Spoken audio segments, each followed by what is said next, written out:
കേരളത്തിലെ ചില കോൺഗ്രസ് നേതാക്കൾ, അതായത് എംപിമാർ, കോൺഗ്രസ് വിട്ട് BJPയിൽ ചേക്കേറും എന്ന വ്യാജ പ്രചരണം നടത്താൻ തുടങ്ങിയിട്ട് നാളുകളേറെയായി.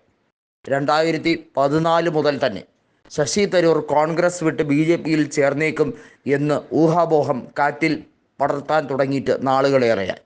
എന്നാൽ ശശി തരൂർ കോൺഗ്രസിൻ്റെ വൻമതിലായി ഇപ്പോഴും നിലനിൽക്കുന്നു. കോൺഗ്രസിന് വേണ്ടി 4 തവണയാണ് ലോക്സഭാ തെരഞ്ഞെടുപ്പിൽ തുടരെ വിജയിച്ചത്.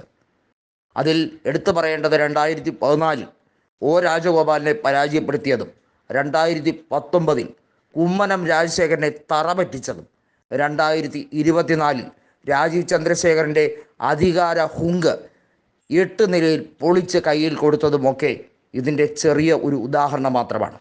BJPയുടെ വർഗീയ ഫാസിസ്റ്റ് നയങ്ങൾക്കെതിരെ ശക്തമായി ഉറച്ചു നിൽക്കുന്ന ഒരു നേതാവാണ് ശശി തരൂർ. അങ്ങനെയുള്ള ശശി തരൂർ തൻ്റെ ഇത്രയും കാലത്തെ പുസ്തക എഴുത്തിലൂടെ എല്ലാം BJPയുടെ വർഗീയ അജണ്ടകളെ തുറന്നടിച്ച് why I am a Hindu എന്ന പുസ്തകത്തിൽ BJPയുടെ കാടത്വത്തിനെതിരെ ശക്തമായി സംസാരിക്കുന്ന ശശി തരൂർ എങ്ങനെയാണ് കോൺഗ്രസ് വിട്ട് പോകാൻ കഴിയുന്നത്? അദ്ദേഹം കോൺഗ്രസ്സുകാരനായി തന്നെ ജീവിച്ച് കോൺഗ്രസ്സുകാരനായി തന്നെ ഈ നാട്ടിലെ പ്രവർത്തകർക്ക് ധൈര്യം പകരും എന്നുള്ള കാര്യത്തിൽ ആർക്കാണ് സംശയം? വാസ്തവത്തിൽ വെടക്കാക്കി തനിക്കാക്കാൻ BJPയുടെ മുമ്പിൽ മറ്റ് വഴികളില്ല. മുൻപ് മെട്രോ റെയിൽ ചെയർമാനായിരുന്ന ശ്രീധരൻ പറഞ്ഞതുപോലെ അദ്ദേഹം BJPയിൽ പോയതുകൊണ്ടാണ് അദ്ദേഹത്തിൻ്റെ വില ഇടിഞ്ഞത്. ആളുകൾ ബഹുമാനത്തോടെ കണ്ടിരുന്ന ശ്രീധരനെ ഒടുവിൽ കളിയാക്കാൻ തുടങ്ങി.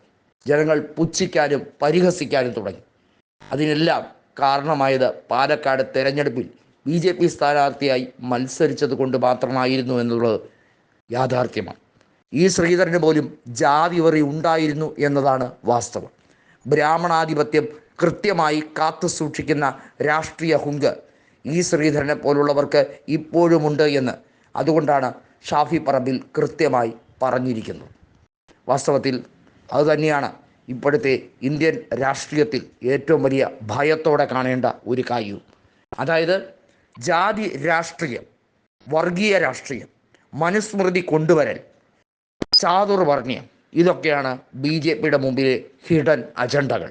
അതിനെ പൊളിച്ചെടുക്കാൻ ഏത് രീതിയിലും എങ്ങനെയും മുന്നോട്ട് പോകാനാണ് കോൺഗ്രസിൻ്റെ ശ്രമം.